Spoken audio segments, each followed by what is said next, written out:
시편 1편 1절로 6절 말씀 제가 봉독하겠습니다. 복 있는 사람은 악인들의 꾀를 따르지 아니하며 죄인들의 길에 서지 아니하며 오만한 자들의 자리에 앉지 아니하고 오직 여호와 율법을 즐거워하여 그 율법을 주야로 묵상하는도다. 그는 시냇가에 심은 나무가 철을 따라 열매를 맺으며 그 잎사귀가 마르지 아니함 같으니 그가 하는 모든 일이 다 형통하리로다. 악인들은 그렇지 아니하며 오직 바람에 나는 겨와 같도다. 그러므로 악인들은 심판을 견디지 못하며 죄인들이 의인들의 모임에 들지 못하리로다. 무릇 의인들의 길은 여호와께서 인정하시나 악인들의 길은 망하리로다. 아멘.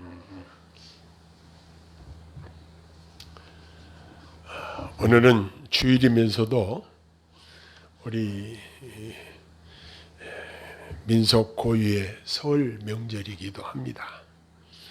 설에 주고받는 덕담 중에 제일 많이 하는 말이 뭐죠? 새해 복 많이 받으세요. 이것이 가장 많이 주고받는 덕담일 것입니다.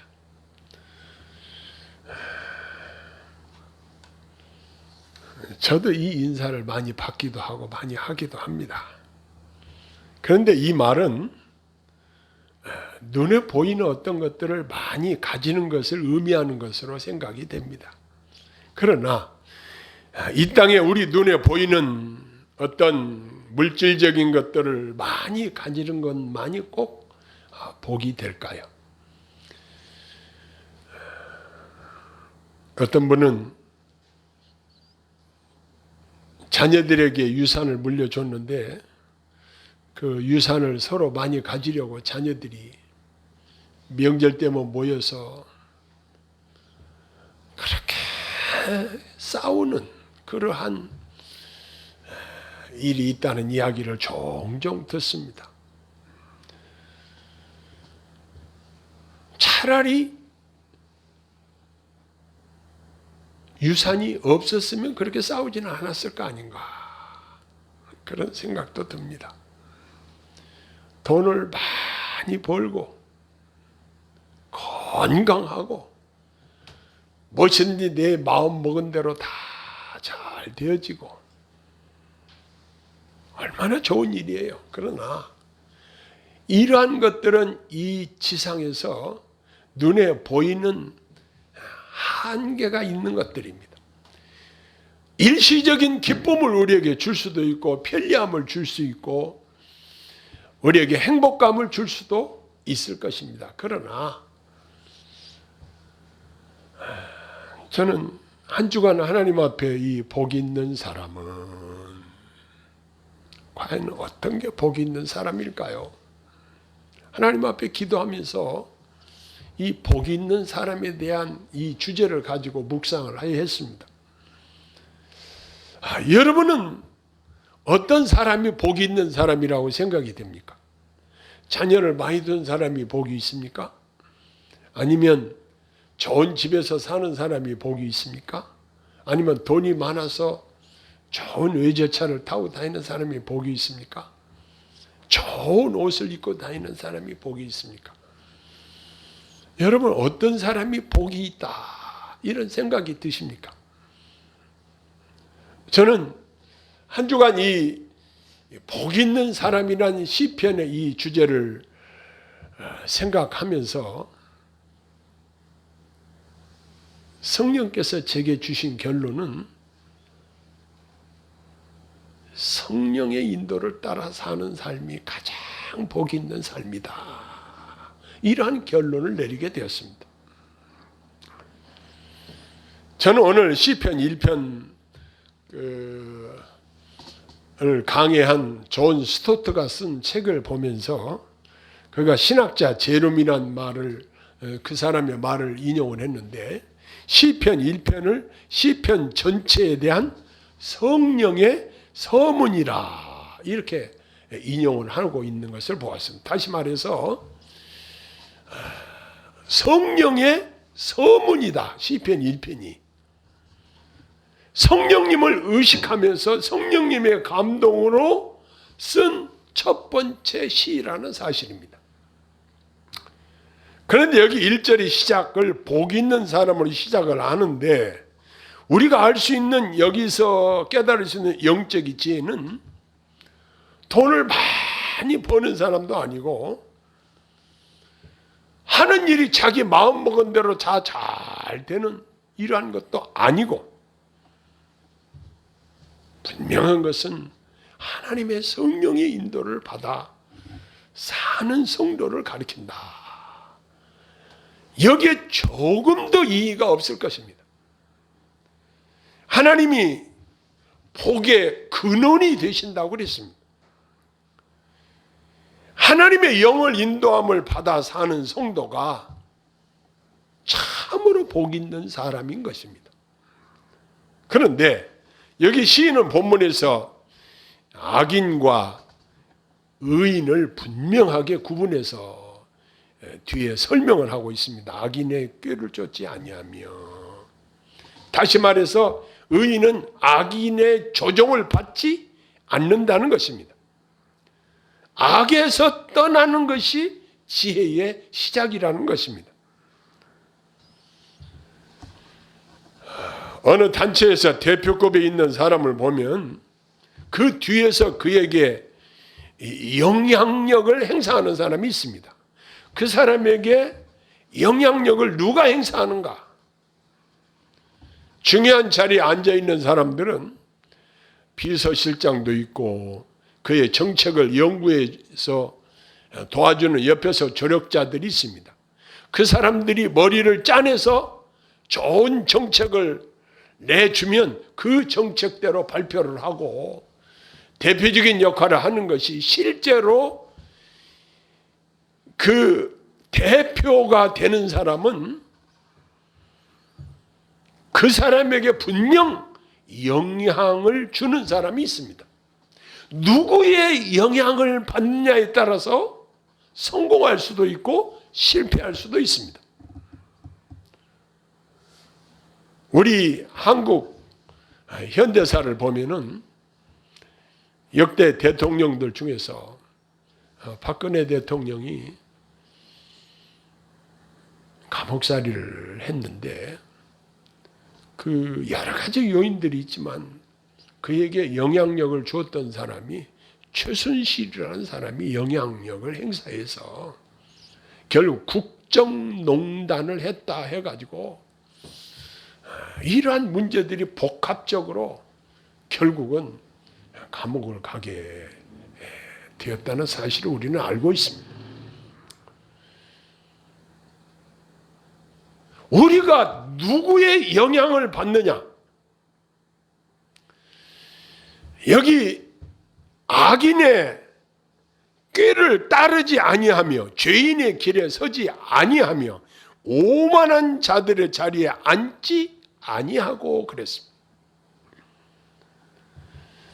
여기 죄인의 길에 서지 아니하고 이 말은 지속적으로 반복적으로 악행을 하는 사람의 무리에 가담치 않는 것을 말한다, 이렇게 되어 있는데, 하나님을 조롱하고 빈정대는 사람들 사이에 머무르지 않는 것을 말한다, 이런 해석도 있습니다.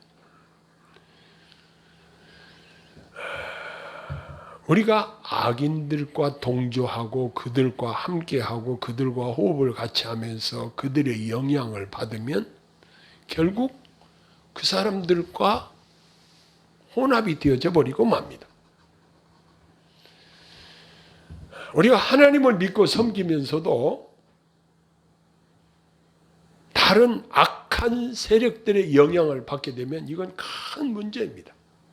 이스라엘 왕들 중에서 가장 악한 왕으로 알려진 기록된 왕을 이야기하라고 한다면 아합 왕을 이야기할 수 있을 것입니다. 그는 이세벨의 영향을 받아가지고 왕후 이세벨의 영향을 받았는데, 이세벨은 어떤 여자냐?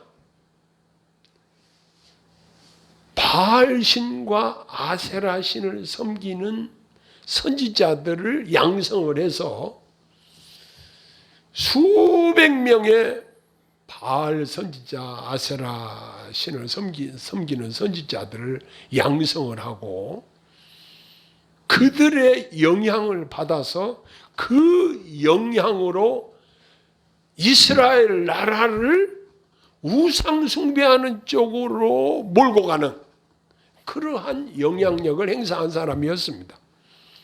그 영향을 받으니 아합 왕이 악한 왕이 되어버리고 만 것입니다. 물론 그의 의식수에서 하나님이 없었던 것은 아닙니다. 하나님을 섬기면서도 이방신을 섬기는 거예요. 왜 그들이 이방신을 섬겼는가? 그들의 생각 속에서는 이러한 이방신들이 농사를 잘 되게 해서 우리를 잘 살게 해준다. 이러한 의식이 그들의 생각을 지배하게 되었던 것입니다.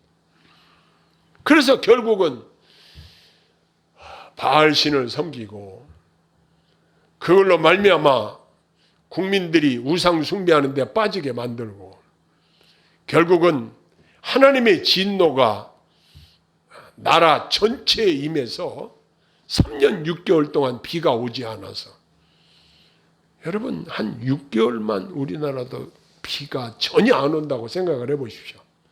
식수원이 모자라서 아우성을 칠 것입니다. 그런데 3년 6개월 동안 비가 한 방울도 안 왔다고 생각을 해보십시다. 다 죽는다고 아우성을 칠 거예요. 뭐 때문에 그런 일이 생겼는가? 바로 한 나라의 지도자인 왕이 우상숭배의 세력과 결탁해서 나라를 우상숭배하는 쪽으로 몰고 갔기 때문에 결국은 나라가 온 국민들이 함께 고통을 당하게 되었던 것입니다. 자, 그러면 여기 복 있는 사람은 어떤 사람인가? 여기 보면 오직 여호와의 율법을 즐거워하여 그 율법을 쥐하로 묵상하는 자로다. 이렇게 말씀하고 있습니다. 율법은 곧 하나님의 말씀을 말하죠. 하나님의 말씀을 즐거워하며 좋아하여 그 말씀을 쥐하로 묵상하며 내가 어떻게 살아야 될 것인가를 그 말씀을 삶에 적용시켜서 사는 것은 바로 성령님의 인도를 따라 사는 삶이라고 말할 수 있습니다. 왜냐? 하나님의 말씀은 성령의 감동으로 기록된 것이기 때문에 우리가 성령의 인도를 받아서 산다? 이건 하나님의 말씀의 인도를 따라서 사는 삶인 것입니다. 그러므로 이 하나님의 말씀에 순종하여 살며 하나님과 항상 친하게 지내는 이런 사람들이 참으로 복이 있는 사람의 특징이라고 말하고 있습니다. 하나님의 말씀을 묵상한다는 것은 우리가 그 하나님의 말씀에 감동을 받고 그 말씀에 들어있는 그 내용에 관해서 마음을 집중해서 그 말씀을 따라 사는 것을 말하는 것입니다. 자, 그러면 이렇게 복 있는 사람들에게 뒤따르는 결과는 어떤 것이 있을까요? 여기 세 가지로 중요한 단어가 나타나고 있는데 먼저는 열매라는 단어가 나오고요. 두 번째는 형통이라는 단어가 나오고 세 번째는 인정이라는 말이 나옵니다. 먼저 그는 시냇가에 심은 나무가 철을 따라 열매를 맺음과 같다. 우리에게 열매라 하면 성령의 9가지 열매를 가리킨다고 말할 수 있습니다. 저와 여러분이 하나님이 기뻐하시는 열매, 하나님이 요구하시는 열매, 그게 바로 성령의 9가지 열매인 것입니다. 사시사철 건강하고 싱싱하여 뿌리를 통하여 시냇물을 통하여 영양분을 충분히 섭취하여서 자라는 나무가 열매를 잘 맺음과 같이 하나님 안에서 영혼이 새 힘을 얻고 튼튼하게 자라서 아름다운 성령의 열매를 풍성하게 맺는다고 한다면 이건 분명 복 있는 사람의 결과라고 말할 수 있을 것입니다. 그래서 이러한 성도님들은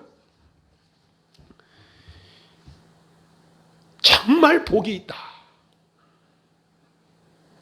내가 내 삶을 통해서 얼마나 아름다운 성령의 열매를 맺는가, 우리 자신들을 점검을 해봐야 할 것입니다.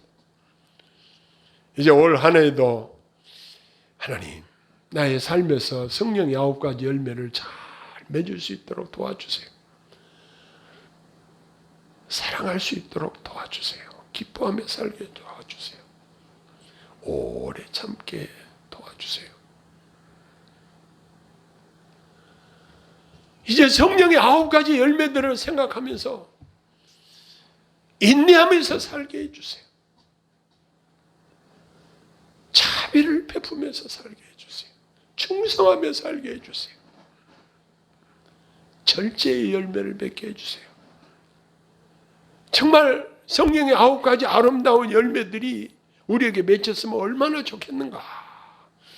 이러한 바람을 가지고 하나님 앞에 우리가 기도하면서 바라고 사는 것입니다. 참으로 이게 복 있는 사람의 결과라는 것입니다. 자, 그 다음에 복 있는 사람은 어떻게 되는가? 여기 보니까 그가 하는 모든 일이 다 형통하리로다 그랬습니다. 그가 하는 모든 일이 다 형통하리로다. 그러나 때때로 어려움이 있을 수 있습니다.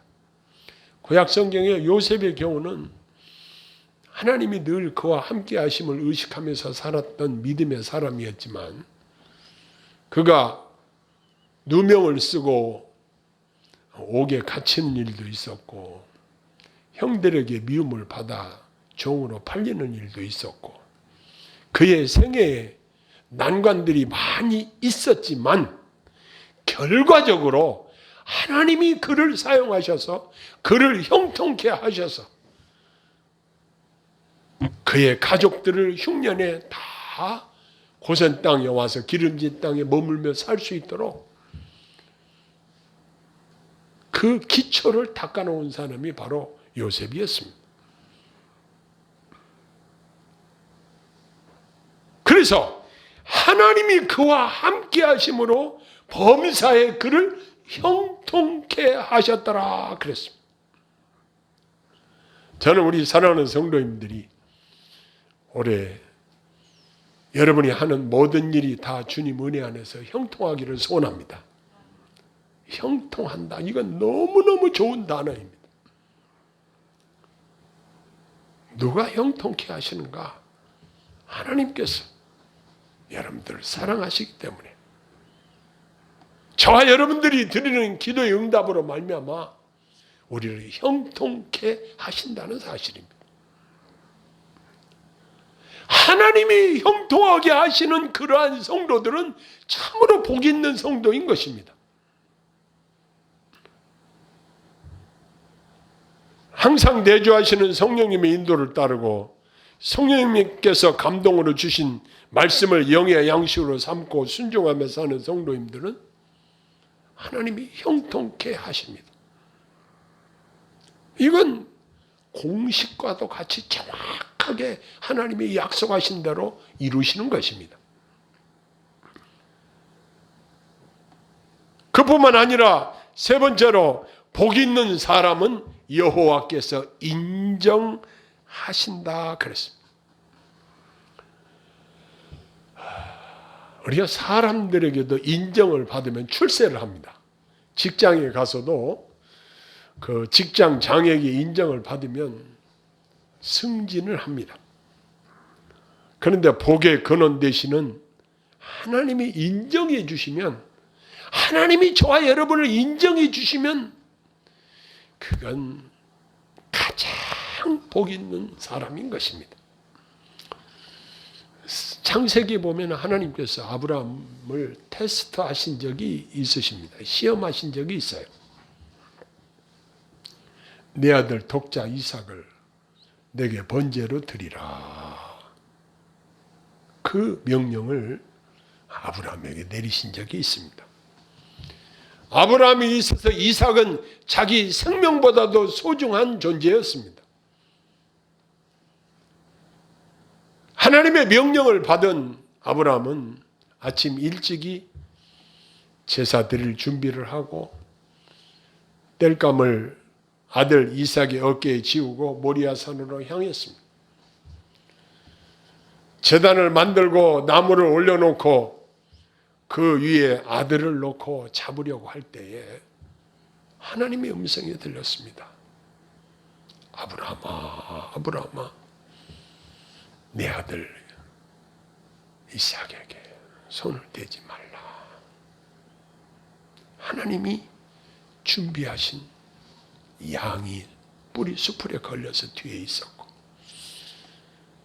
하나님께서 그 사건을 통해서 아브라함을 인정하신 그 이야기가 나옵니다. 저와 여러분들 마음이 주님을 얼마나 사랑하는가? 부활하신 주님께서 시몬 베드로에게 사랑의 여부를 테스트하신 것처럼 저와 여러분들에게 질문하신다고 한다면, 주님, 내가 주님 사랑합니다. 내가 주님을 다른 어떤 것보다도 더 사랑해요. 누구보다도 주님을 더 사랑합니다. 우리 마음이 주님께로 인정을 받는다고 한다면 참으로 복 있는 사람이라고 말할 수 있을 것입니다. 사람은 사람의 마음을 다 알 수가 없습니다.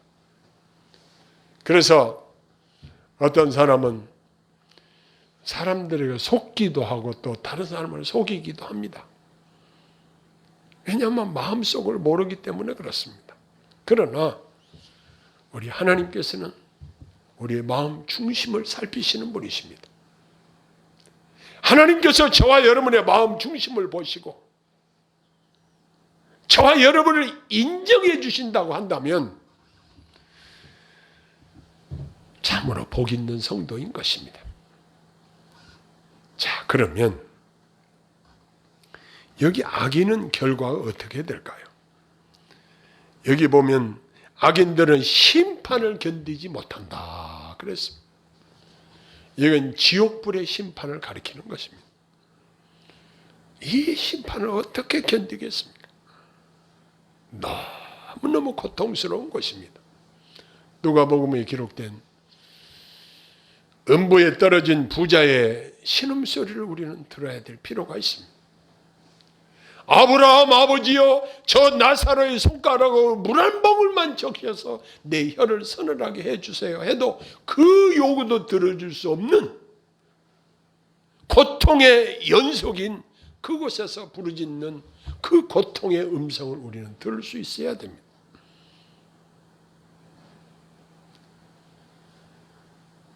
심판을 견디지 못하고 의인들의 모임에 들지 못하고 하나님 나라에 들어가지 못한다는 것입니다. 그뿐만 아니라 바람에 나는 겨와 같다 그랬습니다. 가을 추수를 하게 되면은 옆에서 바람을 불고 곡식을 내리면 어떻게 될까요? 쭉정이는 바람에 날아가 버리고 알곡만 그 밑에 떨어지죠. 바람에 나는 겨와 같도다. 쭉정이와 먼지는 바람에 다 날아가 버리고 알곡만 떨어집니다. 이건 악인의 멸망을 가리키는 것입니다. 왜냐하면 쭉정이는 뭐하다가 던져 불에 사르기 때문에 악인의 멸망은 자명한 것입니다. 그러나 알곡은 모아서 콧간에 들인다고 말했습니다. 악인들이 의로우신 재판장이신 하나님께서 모든 인류를 심판하실 때 견디지 못하는 고통에 처해지게 됩니다. 결국 구원의 판결에 들지 못하고 지옥의 판결을 받게 되는 것인데, 이런 사람들이 이 땅의 물질적인 것, 이 세상적인 것들을 많이 가진다고 그 사람들은 복이 있다고 말할 수 있겠어요? 아무것도 아니에요. 정말 아무것도 아니에요. 결국 그들은 의인의 회중에 들지 못하리로다. 망하게 된다고 규정하는 것입니다. 사람이 가장 비참하게 되는 것이 무엇일까요? 바로 지옥 형벌에 처하게 되는 것이 가장 비참한 최후일 것입니다. 이제 오늘 말씀을 한마디로 집약을 해서 복 있는 사람은 어떤 사람인가? 복의 근원 되시는 하나님의 영의 인도를 받아 사는 성도가 참으로 복 있는 사람입니다. 저와 여러분들이 매 순간순간 눈에 보이지 않지만 내 안에 내주하시는 하나님의 영, 성령님의 인도함을 받아 산다고 한다면 여러분이 하는 일들이 열매를 맺고 형통하게 되고 하나님 앞에 인정을 받는 놀라운 은혜가 여러분들에게 임할 줄로 믿습니다. 기도하겠습니다. 하나님 아버지, 오늘 주일이면서 설날이기도 합니다. 사람들이 새해 복 많이 받으라고 인사를 합니다. 저희들에게 은혜를 베푸셔서 복의 근원 되신 하나님의 영의 인도를 따라 사는 저희들 다 되게 하시고 하나님이 요구하시는 성령의 열매를 아름답게 맺어드리게 하시고 성령 안에서 우리의 행사가 형통하게 도와주시며 하나님 앞에 인정받는 저희들의 삶이 되게 하여 주옵소서. 장차 하나님 나라의 상급을 받는 저희들 다 되게 하여 주옵소서. 예수님 이름으로 간절히 기도하옵나이다. 아멘.